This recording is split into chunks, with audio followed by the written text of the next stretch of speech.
And as you can see here, this is absolutely a magnificent specimen of Tudor architecture and style. And in fact, you can't get really any more Tudor than this. This is called Hever Castle in Kent. It's best known for its history after 1462, when it became the ancestral seat of the Boleyn family. So Henry VIII eventually came to Hever Castle. There's Elizabeth on the wall there. At one point, he gave it to his fourth wife, Anne of Cleves, as part of the settlement of the dissolution of their marriage.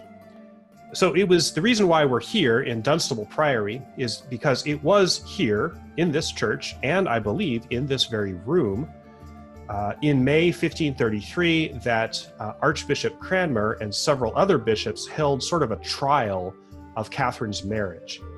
We can't do Tudor England without visiting the Tower of London, very famous location, which was the final residence of numerous people in our story, including Thomas More and, incidentally, Anne Boleyn. Yes, okay, so the prison wing, I think, was over here. So in May 1536, Anne was accused of adultery with 4 different men, one of whom was her brother. So Anne Boleyn was, and this is depicted in many movies where they bring her in under the in a boat under the gate, and that really did happen. So on May 19th, 1536, after having been found guilty of treason, adultery, and incest, Anne Boleyn was walked out to a scaffold specially constructed on Tower Green. Actually, not where there's a monument, but that's not where it happened. It happened some distance away. Her head was not placed on a block. She sat upright, and the executioner used a broadsword, not an axe, and basically beheaded her with one stroke. In 1876, this church had to be renovated, and it was found that the pavement had sunk down in the succeeding centuries, so they had to pull it up and replace it, which of course meant exhuming the graves of the people buried under the floor.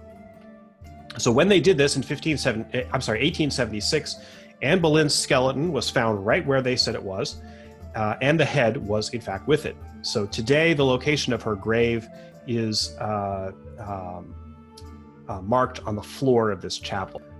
All over England, you can find ruins of romantic ruins of old monasteries, and they all were abandoned about the same time, 1536, 1537, which is when Henry moved to expropriate the property of the Catholic Church in England. So many of the monastic estates were sold for cash or given away by the crown to supporters to increase their lands, and that dovetails with something I said earlier.